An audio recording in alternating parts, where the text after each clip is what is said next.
Alright, let's dive into something that's both heartwarming and deeply fascinating. The first steps of kindergartners in the Riverina region, captured in a photo series called Big Steps for Little Feet. Now, on the surface, this might seem like just a collection of cute kid photos, but personally, I think there's so much more here. It's a snapshot of a universal human experience, but also a reflection of the unique communities that shape it.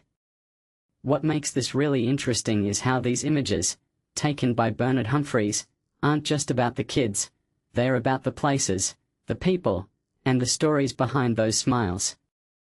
One thing that immediately stands out is the diversity of these kindergarten experiences. In Wagga, you've got bustling schools like South Wagga and Brungle, where the energy is palpable, kids are making friends, exploring sandpits, and navigating the chaos of a big classroom. But then you go to rural communities like Brungle or Yerong Creek, and the entire kindergarten cohort might consist of just 2 kids. 2. That's not just a class, that's a partnership, a bond that's probably unlike anything you'd see in a larger school. From my perspective, this contrast isn't just about numbers, it's about how community size shapes childhood. In a small town, every face is familiar, every milestone shared. In a city, it's about finding your place in a crowd. Both are beautiful, but they tell very different stories.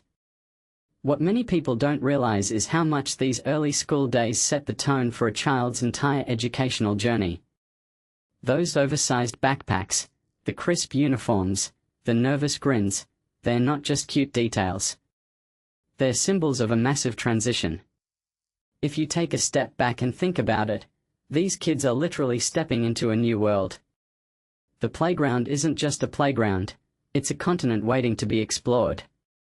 The classroom isn't just a room, it's a place where they'll learn to read, to create, to be part of something bigger. This raises a deeper question. How do these environments, rural versus urban, small versus large, shape who these kids become? A detail I find fascinating is the 100-day milestone these kids have just passed.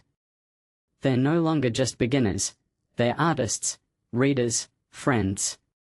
That transformation is incredible. What this really suggests is that growth isn't just about time passing, it's about the experiences, the connections, the moments that accumulate.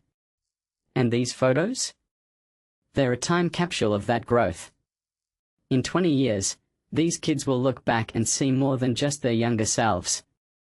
They'll see the start of their story, the first chapter of who they are. But here's where it gets even more intriguing.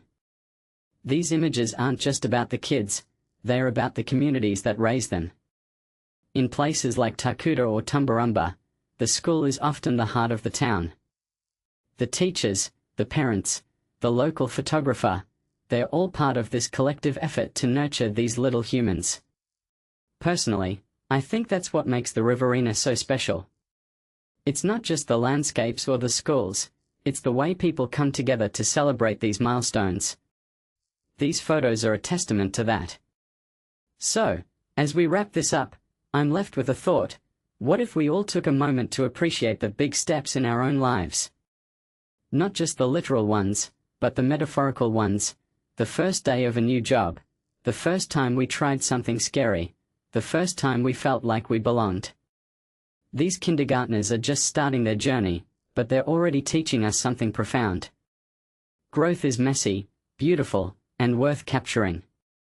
And maybe, just maybe, we should all be a little more like them, curious, brave, and ready to explore the playground of life. What do you think? Let me know in the comments below.